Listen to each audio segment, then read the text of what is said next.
Hello everyone, Rimea here, and welcome to the 12th part of my playthrough of Cloudy Super Mario Bros. U 2. So this is the big new Super Mario Bros. U mod that I have been working on for several years before finally releasing it about a month ago. We're at the end of World 8 now, so we'll be facing Bowser, I guess, and doing the final 2 levels for this world and the main part of the mod. But without further ado, let's get into 8-Castle 1, I guess, Siege Showdown. This is, in the original game, this is like a vertical, like, like raft, sort of raft, what is it, like a lift level, I guess you could say. But here I made it more of like a traditional castle, because I felt like we hadn't had enough of those in the mod already. So first of all, we have this Peach's Castle, like, this Peach statue thing, which is actually a render made by Flizzle, and I think it looks really nice. I did kind of touch it up a little bit to make sure it fits with the, like, the pillars and stuff, but yeah, it was mostly done by Flizzle, and I think it looks really cool, very fitting. And yeah, in general, my I guess my approach for this level and for the other, like, the final level as well, is for the like Peach's Castle aesthetic to still be quite dominant. So therefore, we still have like the Peach's Castle background. The tile set is still all Peach's Castle stuff. Whereas, like, I mean, in the original game, I guess this level also still features the Peach's Castle tile set, but then the final level didn't. And I always thought that was a little bit weird. Like, I don't feel like Bowser would have the time to completely, like, restructure the castle to look like a Bowser castle. I don't know, I guess it doesn't really matter, but I think it makes more sense this way. This bonus room used to be something completely different originally, where there was like a thing with like you were hitting switches, and then like the thwomp would slowly make its way down, and I don't know, it's hard to describe. It was very jank, that's for sure. And now it's just a simple like thwomp run thing, which fits very well with the level's mechanics because the first half of this level predominantly features the thwomps. Of course, using thwomps like this in what is kind of like almost the final normal castle level is kind of funny because usually they're like the most generic castle enemy. But yeah, here they're like something that I kind of saved until the very end of the mod.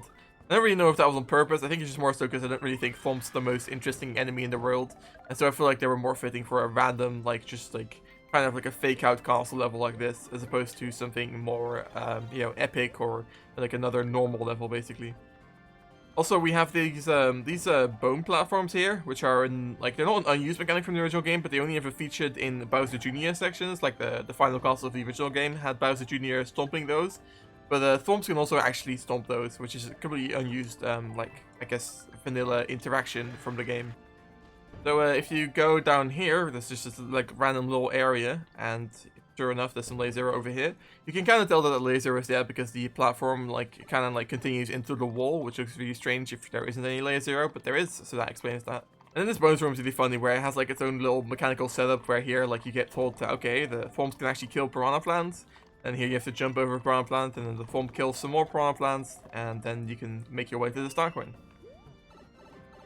Another fun little setup here as well with the Thwomp like destroying those blocks, which allows you to get the midway. It does also mean that if you kill the Thwomp with a star, you can actually like kind of get stuck here. Even here, if you want, like if you respawn the level using a star, well, I don't know, you could I guess maybe kill the Thwomp and then you'd be stuck. So well done, whoever wants to do that. Anyways, for the second half of this level, we kind of switch mechanics, and you might think like, well, isn't it weird to have the first half of the level have like Thwomps and the second half as Bowser Jr.? Or like, those are not the same mechanic. But in theory, they really kind of are, because like, I mean, Bowser Jr. just does this like stomping thing as well, and he just follows you around. But apart from that, it's like a similar mechanic, I think. So I felt like it was actually kind of ingenious to use both of these mechanics in the level, like kind of interchangeably like this. Of course, Bowser Jr. also interacts with these bone platforms, like I talked about earlier. So yeah, it kind of works out, I think. Let's make sure I don't die. We also used this Bowser Jr. boss music in this zone because I felt like the original just like castle music didn't really fit for a section like this. So I decided to treat it more like an like some kind of boss interaction, even though it really isn't. But yeah, in general, I just felt like this is kind of a cool mechanic, but I didn't really think like it was cool enough to be like the main mechanic of the final castle, you know? Like Nintendo already did that, so I felt like I should use this somewhere else, which is why it's here. Also, you can jump up Bowser Jr. here. You can even do like a, without the acorn suit, you could do like a wall jump here, which is the intended way, like something like this. Yeah, there you go, and you can jump off him and get into this little nook up here and get into the bonus pipe. It's kind of funny how for this bonus section at the very end we switch back to the castle music for no like real reason. It's just that, you know, I didn't really want there to be the Bowser Jr. music to continue, and I didn't want there to be no music either. So that was the trade-off, I suppose. And then we come to a Bowser door section, which is kind of unexpected. If you think about it, the original version of this level actually ended in a gulp hole, and so the fact that you're now like kind of like seemingly face Bowser, or like at least someone, is kind of strange and unexpected, I think. Yeah, you're actually going into the Bowser fight here. The structure of the room is exactly the same, though of course the tile set is completely different. This is actually, like much like all of the different tile sets in this mod that might look vanilla, this is a very modified version of the Peach's Castle tile set. So, yeah. There we go, Vanilla Bowser at the end of this first castle level instead of at the second one. You can just jump over him, of course, who cares? Yeah, at this point, I'm really hoping that people are going to be very confused, because I feel like there must be someone out there who must have thought, like, oh, maybe they moved the final level to be this level instead of the last one, you know? Like, maybe the last level is just, like, the credits level, or, like, maybe it's unused altogether. Maybe we're just about to fight Bowser, you know? I really hope that someone thought that out there. But in reality, of course, I just moved the first phase of the Bowser fight to here, and then the second phase is still at the end of the final castle. And that's actually done for a very like logical reason, which I guess we'll get into once I fight the final Bowser. But it's also just, I guess, to subvert the player's expectations.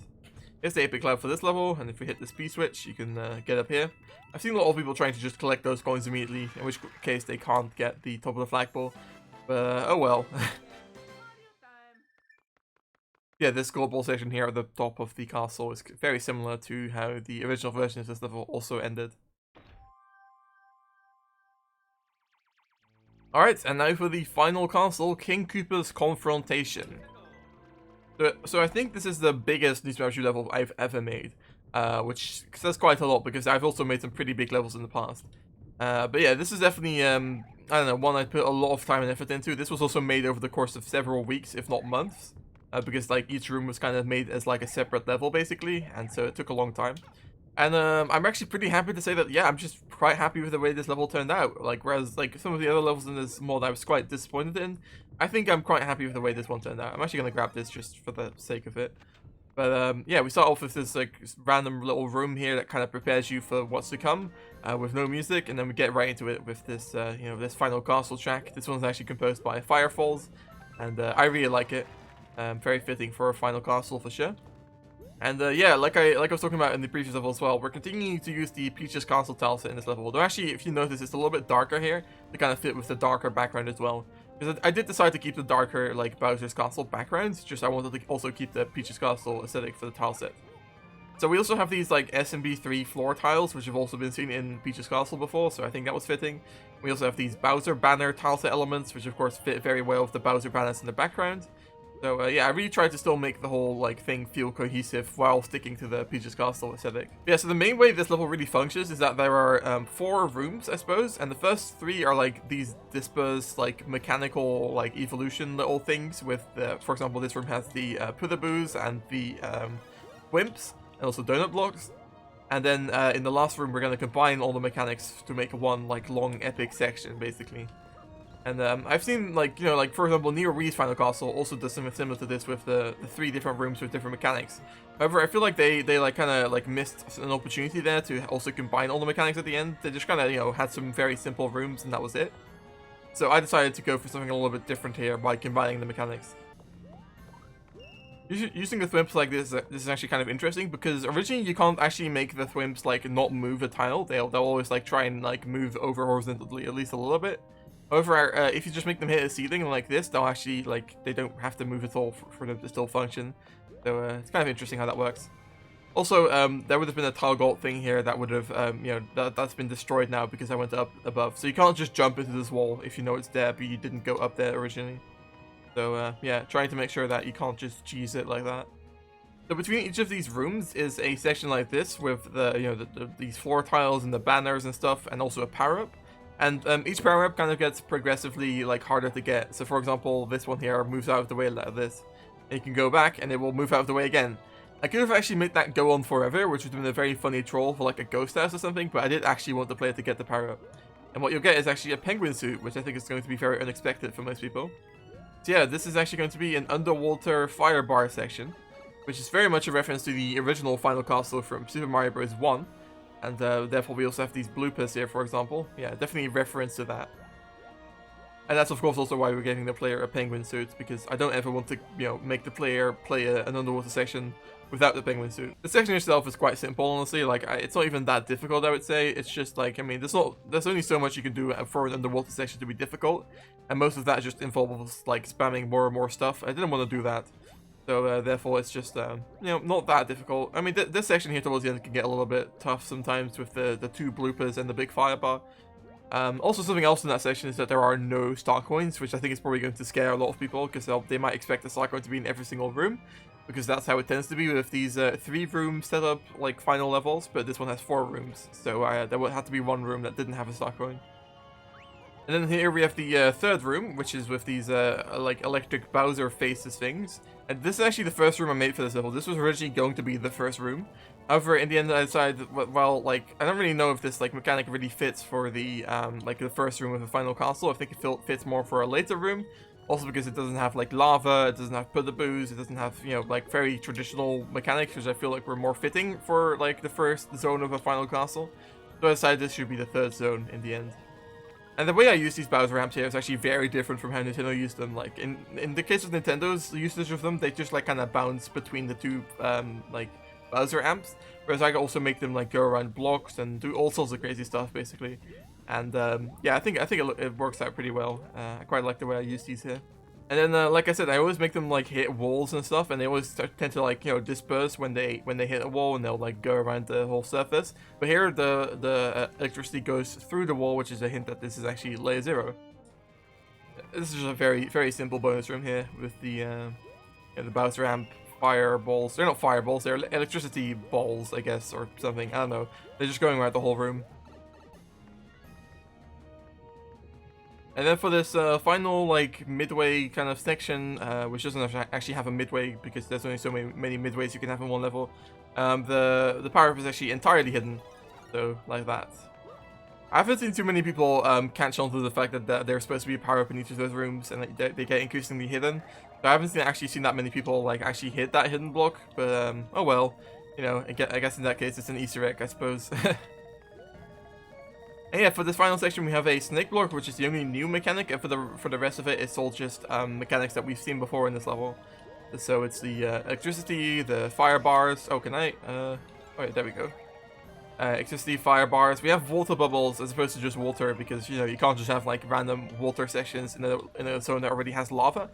So I decided to add water bubbles for that. But that really isn't its own mechanic, like, especially because they're not moving. They're just they're basically just floating water, So, yeah, we have the peekaboos as well, we have donut blocks, just most of the mechanics returning. I guess there aren't any thwimps, and there also aren't any, what else is there, bloopers, I guess? But how would you expect me to integrate those, And here's also electricity, again. You could also say that the snake block here, the very, like, last section before the fight in the final castle, is kind of a reference to, I think it's, Super Mario Galaxy 2, I believe, had like a pink snake block you rode at the very end of the final castle. I did actually think about also making the snake block pink, therefore, however, that didn't really end up working out. So yeah, at the very end there, we combined all mechanics, and then there were some coins here indicating you to go past the snake block, and sure enough, you can get pushed into this room for the 3rd star coin. And this right here is like one of my favorite star coins in the whole mod, honestly, just because of the bonus room. Like, it's not even a mechanical bonus room, it's like, I don't know, like, you often use the term mechanical progression for stuff like level design, and this is like game progression, because we started off the very, beginning of this mod, and also very beginning of the original game, in this exact room with the table and the bushes and everything, and yeah, now we're back there, we're back at the beginning of the game, I guess, and we're right before the, the Bowser fight, so it's, yeah, it's just like a cool progression of where Mario has come from and where he is now. The thing I've actually haven't seen that many people notice is the fact that this door here is actually kind of like modified. Because if you think about the original door in the original game, it actually has like this big like Bowser statue thing around it, with like the Bowser eyes on fire and everything. And that's all not here, because I didn't really think that would fit like Peach's castle, So I made it more of just like a standard door, though it's still of course the same size and color and stuff. Yeah, you can get a fire flower up there, and you can get an ice flower up here. But I'm just going in as the Acorn Mario.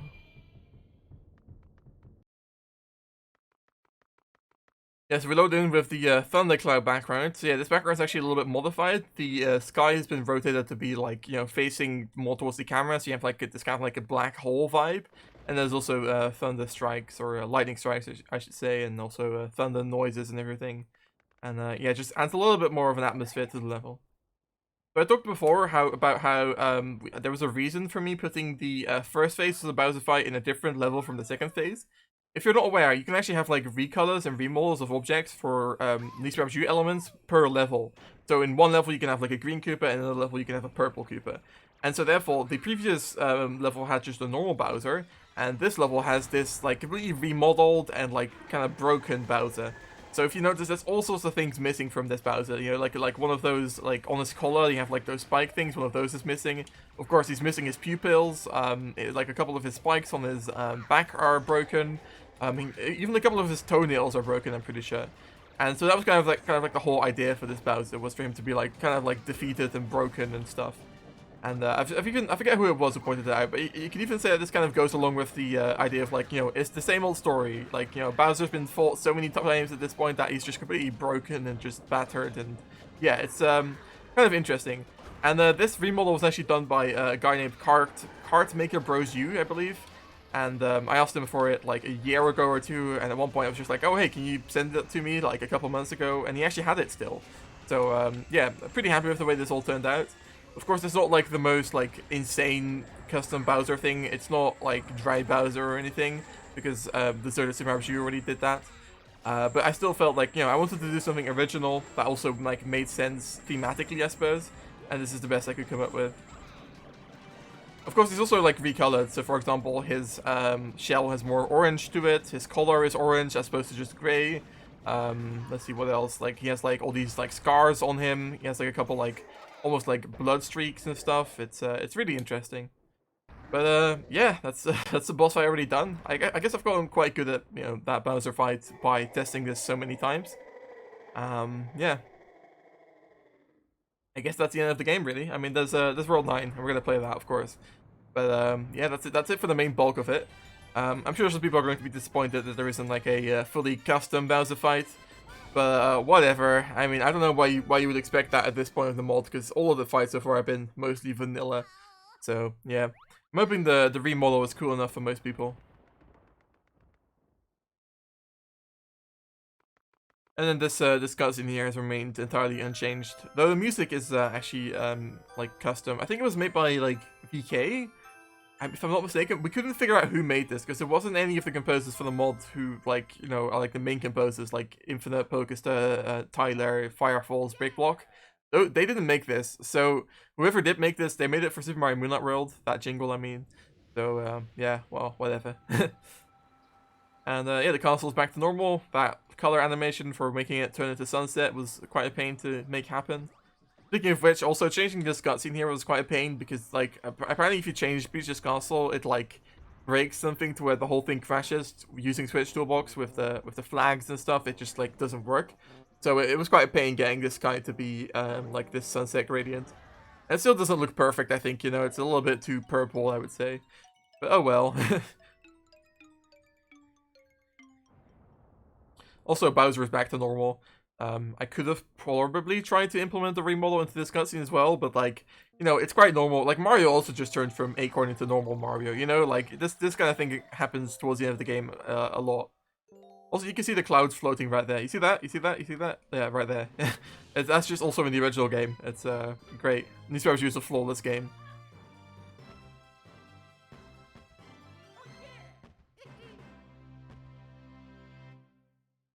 And now for something that also took a lot of time and effort, the credits. So, yeah, this is a completely custom credit setup here to kind of like, it's like a reference to New Super Mario's Wii, I suppose, with the way there's like the brick blocks and the letters and stuff. So all these brick blocks and stuff are actually tile set elements. They're not like custom objects, or like, I don't know, they're not like remodels, they're not some kind of custom code thing. They're just all tile set elements, and that's actually done by not moving, because like you can't move tile sets if you're not aware. So all these brick blocks are tile sets, and that actually means that the brick blocks aren't moving. It's the ground that's moving down. So you might actually be able to notice that throughout this credit scene, we're actually going to be like kind of moving down, like relative to the background. And that's because we're actually all moving down. So these flowers are moving down, the players are moving down, the ground is moving down, the semi-solid is moving down. And it's actually the break blocks that are static. So relative to the break blocks, we're moving down and the break blocks are moving up, therefore. And yeah, the camera is of course also moving down. So it kind of creates this optical illusion to where it looks like, you know, the whole thing is moving up, but actually we're moving down. Anyways, yeah, these are the credits. Just everyone that worked on the mod. It actually didn't take that much effort to fill up the credits. Like quite a lot of people did actually work on this, more than you might expect, I suppose. Because I mean, it does just say 2022 Rimea on the title screen, but there really was a lot of people, like Dr. Tricky, for example, Flizzle, who I've mentioned a bunch, Witty Maker, of course, yeah, myself as well, I guess. Yeah, just a bunch of people worked on this. Of course, all of the music people who I've tried to shout out throughout the mod as well. Yeah. I'm very thankful for that, and I'm really happy with the way the mod turned out, I have to say. This music that you're listening to here is actually a like custom, or like, I guess you could say orchestral arrangement of the Need for Speed overall theme. That was actually made by a guy named Nicholas Carr. It wasn't originally made for this mod. I just took it off of YouTube and asked Nicholas whether I could use it in the credits, and he agreed, so that's nice of him. Just look at the whole chain of people here who worked on Miyamoto, which also means all of the people who worked on Reggie, which is kind of funny. That's why there's like so many names there. I had to add a special character to the credits just for Turbo's name to have the like this special O thing. Whatever, it's fine.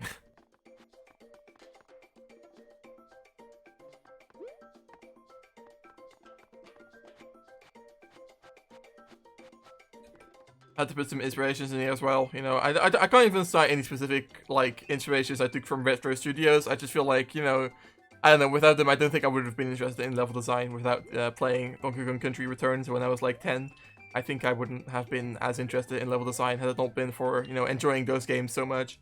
So I had to put them in there regardless. Also great that the whole evolution stuff, which is, you know, a thing. It says Rimea in the evolution stuff, which is funny because at the time of recording this, and also at the time of this video coming out, I'm already no longer a part of the evolution stuff. I left the server, fun fact, so yeah. Tom Tendo was in the promotional credits, and that's actually because, like, well, first of all, I knew he was going to do a playthrough on the mod, but also, whether he knew it or not, he basically doubled the size of the Need for Speed modding community with his original Cloudy Super Mario Bros. U playthrough. And he also doubled the size of my channel, by the way. I went from like 1,000 subscribers to like almost 3,000 in a couple of months. So yeah, there you go. And yeah, of course, also thank you for playing. Very traditional stuff. And I still kept the exact same copyright in here as well, just in case the Nintendo ninjas were after me.